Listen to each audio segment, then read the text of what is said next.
Welcome back to Unveiled with Z.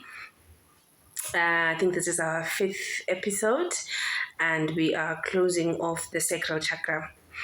Just to maybe give a bit of a recap in terms of the build up to where we are now. The first chakra, which was the root chakra, which is located at the base of the nerves, which is where the spinal cord at the end of the spinal cord. And remember, we spoke about how the root chakra is developed or formed from the time when you're still in your mom's womb, and it is affected by your environment. And it talks about the tribes, in your first tribe being your mom and your dad, and your second tribe being your immediate family, and it expands to friends, it expands to work, and where the three fight, flight, or freeze reactions are formed based on what happened as you grew up, as you developed, and as you matured. And then we went on to the sacral chakra, which is just above the root chakra. And the sacral chakra is about, I want it, I deserve it. I want it, I need it, I deserve it. The sacral chakra is where our feels are. It is where we it is where we feel worthy to have, to own, to be, to overcome, to achieve. That's when you have a healthy sacral chakra. So when we braked, remember I said there are these self-help chapters or few pages of how to heal the sacral chakra. The sacral chakra feeds from the root, so it's a build up. Remember, we're still talking about this book, the Unblocked book. And it speaks to the chakras from the bottom up, which is the sacral, the root, the sacral, and then the next one is going to be the something. I'll check it for you. Right now, so I braked to take a little bit of time to go look at the self-help chapters about how to heal the sacral chakra. And this, I must say, when I started these episodes of this channel, I did say in the beginning that I'm going to talk about my journey, and in the hopes that what I talk about and what I experience and what I feel, maybe somewhere somebody is going through something similar, somebody is going through something as I'm going through, and it might just help. It might, you never know. But more than that, I said I felt I have a lot to say, and I just needed a platform to just heal myself, and hopefully I'll touch somebody else. So then I went, I went and I did the work. It was hard. Feeling my feels and going back to where they originated and having to accept hard truths. But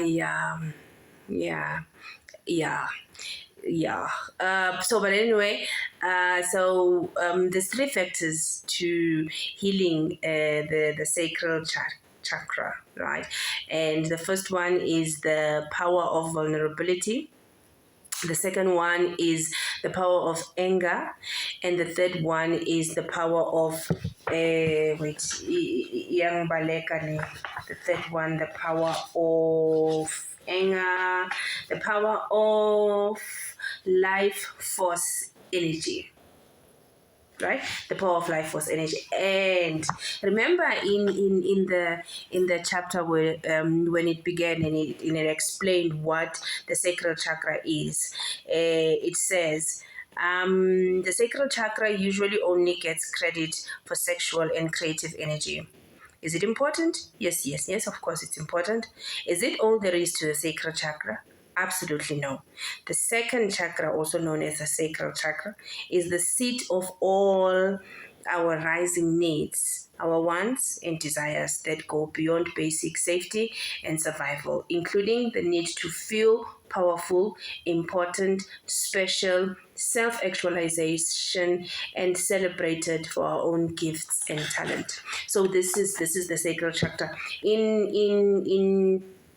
In this chapter also, it spoke about what happens, or what are the signs that are there when you don't have a healthy sacral chakra. It spoke about people who liked remaining in the background. They don't want to be given praises. They will do the job, but they want to remain in the background. They don't want to be praised. They don't want to be acknowledged. They don't even dare to dream because they feel like, nah, I would never. And so now these 3 chapters about the power of vulnerability, the power of anger, the power of self, that one, the power of life force energy. These are the 3 pillars, I will call it, that are described as a way to heal the sacral chakra. So the power of vulnerability, right? It starts by saying, we must visit a time when you learned as a young child that it was safer to avoid the pain and disappointment of feeling a desire that you've learned will never be fulfilled. So I think if I was to maybe simplify it, I would better simplify it, or best simplify it by making an example. So growing up, I never used to fantasize about cars. As a result, I wasn't very clued up about cars. And why? Because at that time in my life, I felt I couldn't afford it. I can't afford it, so what's the point? I'm not even, so I wasn't allowing myself to fantasize about cars. I thought I didn't like birthday celebrations for myself. And I later realized that, in fact, I like celebrating my birthday. And the reason why I didn't, in fact, I like celebrating my birthdays, because deep down I felt like it can never be celebrated, or it will never be celebrated in the way that I secretly wish it would. Birthdays are a big thing in our family. That much I can tell you. We will buy the cake, we will sing happy birthday in our silly voices. We come together, even if we are not physically together, but we do a video call and we sing and we and where there is an opportunity, we come together, we cook, any reason to free drinks and but even in that, it took me a while to warm up to mine. When it comes to mine, I remember my elder sister used to get very irritated with me and say, with people's birthdays, yeah, but when it comes to you are so disappointing, because uske unyabe and we are nat and we end up not knowing what to do.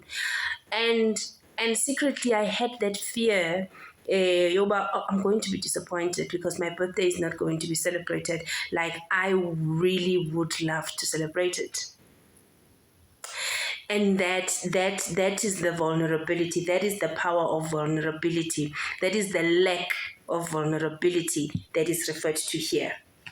You dare to dream, right? I know I can't afford a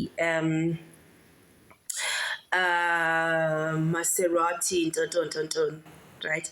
But I dream about it, but I fantasize about it, but I tell myself that one day is one day, I'm going to get it. That is the power of vulnerability that they talk about here. that you must allow yourself.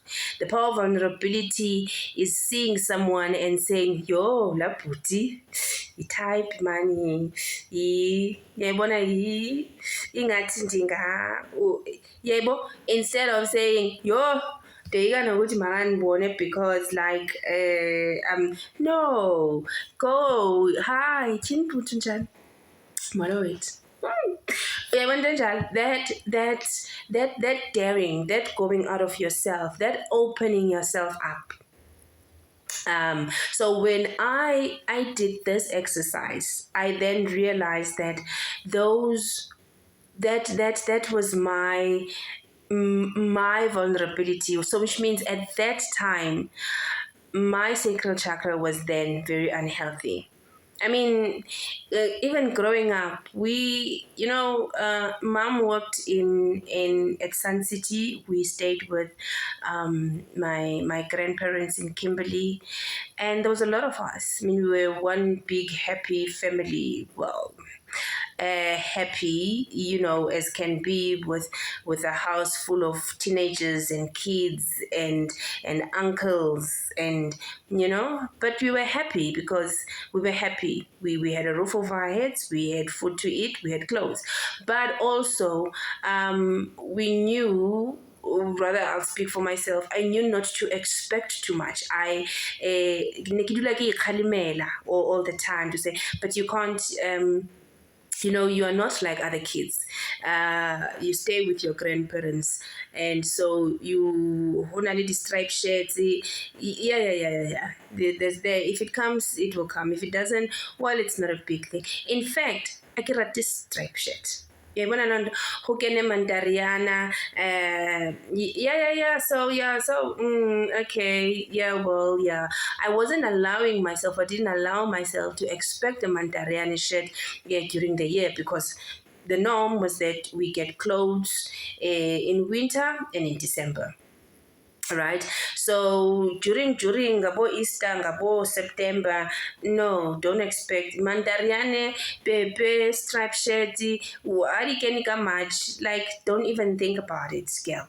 So I closed that off, and in fact convinced myself that in fact I mutu ola telang di norma, ke mutu wa di fashion, and also my dad used to say, let's go about clothes le bana ba bang, lili ke letse fashion ya lona, and so as a result, I was content. I was okay. Well, it's here, it's there, and that is so you grow up with it. That's the thing. There's a saying that says, the you that you were during your fight is not necessarily the you that you need at your what's the English word, at your best, or at your conquer, or it's but it means when you are suffering, when you are going through major challenges, when you're walking your way up, it required a certain character of you. Maybe it requires you to be on guard, it requires you to be very assertive, it required you to fight and all of those things. But now that you've overcome all of that, maybe now the era that you are in, it requires a more softer you, it requires a more laid back you, it requires such a thing. So this is a similar type of principle, right? And that is the power of vulnerability. So I had to go back to that time and say, in fact, maybe that is why, Kuzautwa, you would have to present him like, yo, no, not me. Present to who?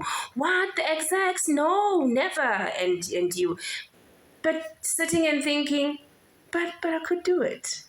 But yeah, so why? I could do it. So why? And it's that thing, Yokuti, what, me? Never. It can't be me. I can't be presenting in front of executives. I can't be presenting in front of, why not you? Why not you? So then when you then are suffering from such things where you shy away from things that could advance you, you shy away from praises, from being praised, you tell yourself that in fact I don't need to be praised, in fact I don't need to be recognized, I am just happy doing what I need to do. And lies.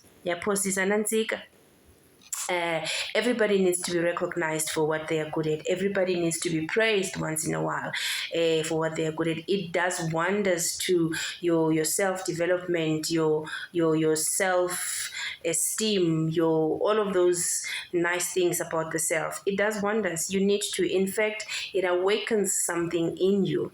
Right, so if you then suffer through from that, then this is for you, right? We go back to a time where you ask yourself the difficult questions to say, why do I not want? Is it, or could it be because growing up, I never used to get praised. I never was told that I'm beautiful by my parents or my siblings. I never I they never came to cheer me on at school for my concerts. Nobody really cared what sports I take or what I participate in because nobody really came. And as a result, you just felt, it's neither here nor there. I do it, I don't. There's no need for acknowledgement. There's no need for praise. There's no need for, no, there is. So we just need to go back to that time where that actual feeling or lack was created in you.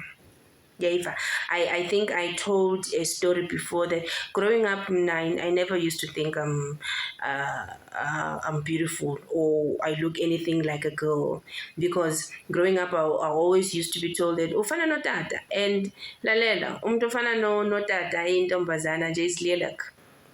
My dad was handsome in his own right as a dad, as a man, but if I'm to be told that ufana no tata, I mean, yeah, you look like a man. So I never expected to be. In fact, when somebody says, "I was sometimes," in that, me, no, So it took me a while to get into my lady kind of feels, because of that. Being programmed that I can't be looking like a girl. I look like my dad. So it's all those things that now when you get to meet the different tribes in your life as you grow. I made an example of my partner who used to say, oh no, this lady that I met, pretty lady. And every lady that he's ever, oh no, it's a very pretty lady. And I would think, I wonder if he's emphasizing this pretty because it's like, FYI, by the way, you're not pretty, or is it a comparison of some sort? And it made me feel even worse that, in fact, akondo yam. Of course, he didn't know that he was triggering me, and I voiced it out way later. But what is this? Pretty lady. Every time, pretty lady. And only that did I make him aware that, in fact, yantriggerisha man, and I don't like this. So that is the power of vulnerability. And then next, they then talk about the power of anger. So anger lo abathetha ngaye apha bathi anger is intricately interwoven with your feelings of value and right. The angry voice that says it's not fair always leads to, and I deserve better. So this voice holds a higher energy of honoring the self in many different ways. Fair treatment, fair pay or attention, the right to be happy, confident, and thriving, the right to go for what we want, and the right to be heard. So, anger is actually very important, but we need to get to a point where we move away from the reactive anger and have a more constructive anger that will empower you, anger that says, in this here now anger, I acknowledge that there is an injustice that is done to me, but what am I learning from it? I'm learning that I don't like to be spoken to in this way. I'm learning that I don't like to be treated in this particular way. I'm learning that, in fact, I like saying, tell me the truth, but I don't want to hear the entire truth. So, in fact, when I say, tell me the truth, I want you to lie to me because when you tell me the truth, then I get angry. So then it's me that I need to deal with more than the next person. Right? So anger is a way of learning what you want and what you don't want.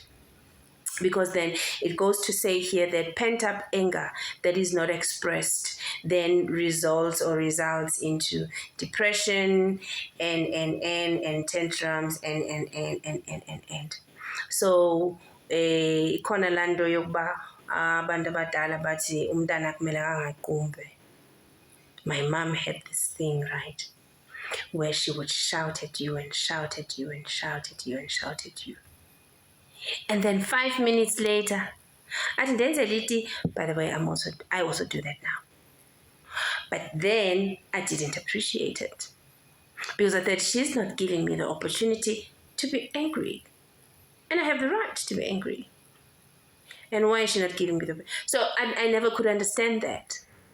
And at some point, if that is not properly addressed, then umntana ukhula nalando yokuthi hayi akikwati wait akimuthi akwata njani hakimuthi kwa ntoni ndiyakwata yes ndiyakwata. Why are you so angry? Because I'm angry. Because anger makes the things that makes the pots not to be there. Yeah. So you need to be able to express your anger. You need, but in a constructive way, because you need to use your anger as a form of empowerment, as a form of learning. And now we get into relationships and because batlo latha. Hayi sir. Okanye othabo kwata because batlo for silent treatment. Because batlo for silent treatment because they're not going to talk to you because you were angry, because you expressed what was not sitting well with you, because you expressed an injustice that was being done to you. And here's another thing that we maybe might not know. Anger actually heals. Because as you get angry, you voice out and you outlive, or you say it out loud, you get it out of your system, what made you not feel okay, what made you feel uncomfortable, what hurt you, and. So anger actually heals, but only if you use it to empower. Because then how are you going to know what is not well with you if you don't get angry? Wena ula.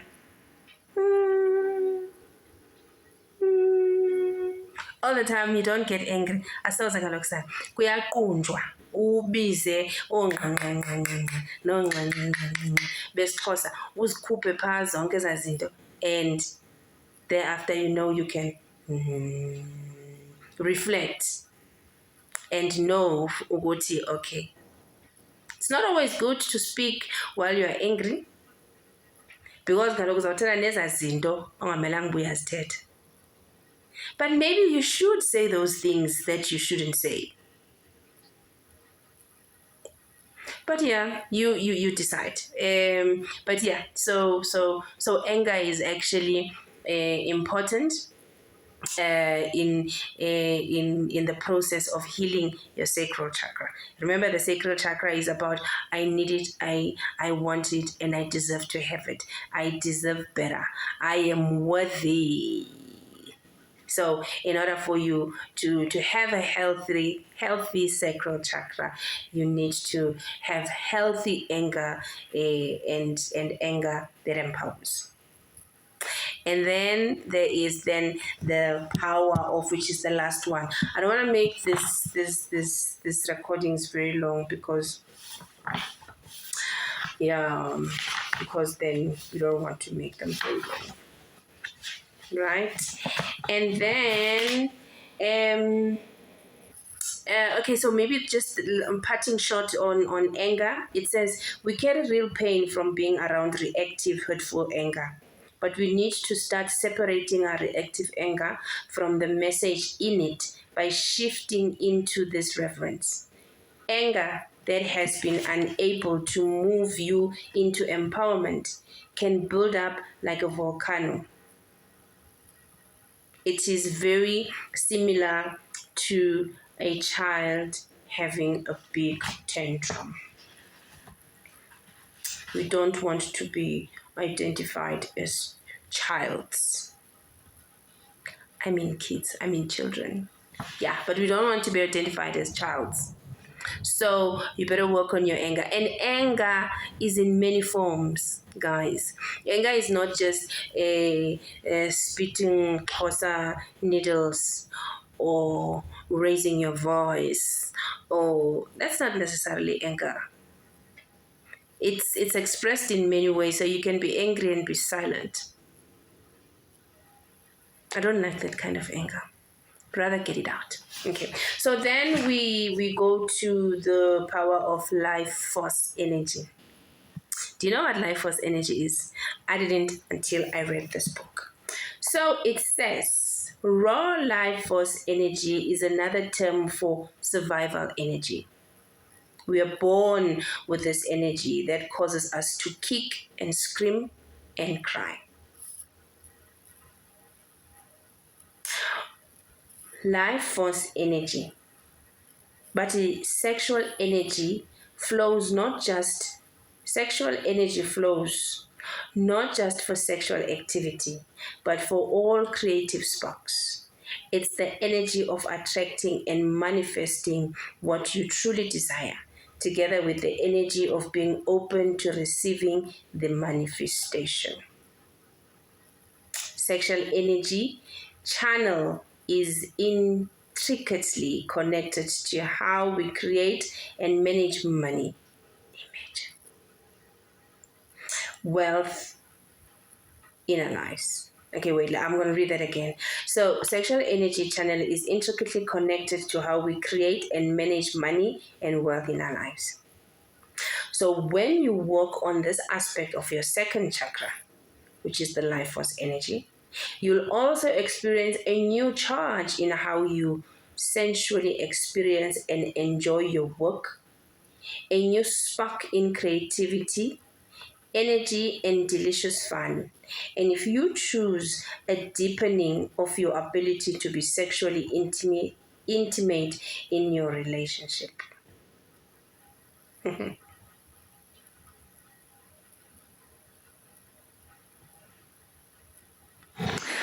Right? So life force energy is the energy to get it on. And you know how it's said, like if your energy to get it on is the getting it on is getting owning.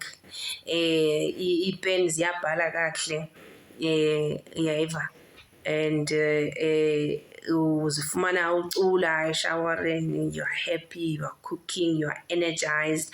I can take on the world and I can do wonders. And for men, then it's like I am a god. I did that and I can conquer all. And yeah, it speaks to masculinity, it speaks to, the ego. But it is said then in this book that when that energy is healthy, it also helps you with your creativeness, how you manage money. Apparently, you manage money better when your life force energy is charged. You enjoy your work much better when your life force energy is charged. So get charging.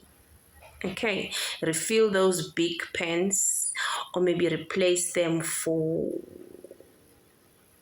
what's that other point? Ballpoint? Parker. Yeah. Replace those big pens with Parker points. Zibhale kahle, zingabhali izicima, zingastaki endleleni, zingatyekezi ink, ngoba kaloku you will suffer. Yeah, and those are the three powers of the power of power that works with healing your sacral chakra. And those are the exercises that I went through. I don't want to lie. It's not easy to be honest with yourself. It's not easy to look back and say, this is what I denied myself. I've been accepting the bare minimum, keeping the truth, keeping the peace, being the good girl or the good child, simply because you didn't feel worthy, you didn't feel like you deserved it, you didn't feel like you are special in any way. You've always seen yourself as ordinary. You've not seen yourself as different. I mean, no matter what you did and how many times people were wowed by what you did, still you just self-sabotaged and felt, what's the big deal? Instead of using that wowing and that praise to fuel you more and to make you to reach greater heights, you just in fact used it to hide. And that then is the power of the healthy sacral chakra. It's I want it, I need it, I must have it because I deserve it. So if you put in the work, then why not have the praises? Then why not be recognized for it? If you feel you have put in the work and it is not being recognized, then it's okay to voice it out, to say, wait a minute, I deserve this. I deserve this because I put in the work. I deserve this because it is mine. I worked for it. And in relationships, and we're speaking romantic relationships, we're speaking family, work, we're talking about all the tribes that you get associated with: work, home, romance, kids, because those are also another tribe that will make you feel unworthy, where you concentrating mostly on the kids must, and the kids must, and the kids must, and what about you? You also must, you also deserve. So it's things like that. And yeah, I don't want two boyfriends, I don't want two husbands or wives, I don't want to make her angry, I don't want to say this because I know he's gonna, he needs to get angry, because when he gets angry, then he realizes maybe what you are about or what he's about, because sometimes our anger is not about what the next person did, but it's about us ourselves. It takes us to reflect on who we are. So if you make him angry, maybe if he or she is clever enough or matured enough, he or she will take the time to reflect on the anger and what it caused, and it could cause growth. And that is what they talk about when they say anger must stop being reactive, but it must put you in a place of empowerment. And vulnerability, open yourself up. You deserve love. You deserve to be loved. You deserve to receive love. You deserve to give love to whomever your heart skips a beat for. You deserve that. I-types yakho because inhliziyo yakho ithi i-types yakho. So i-types yakho. You'll be amazed. So give yourself that. And that's how we close the sacral chakra with those 3 exercises.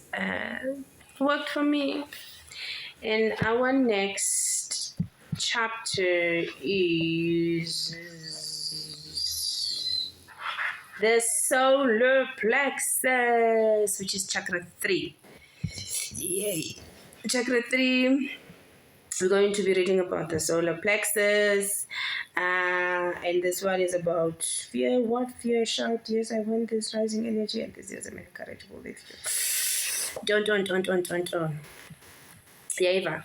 So your and the solar plexus located in the pit of the stomach, in the center of the torso. The solar plexus chakra is the seat of our hero energy. Sure.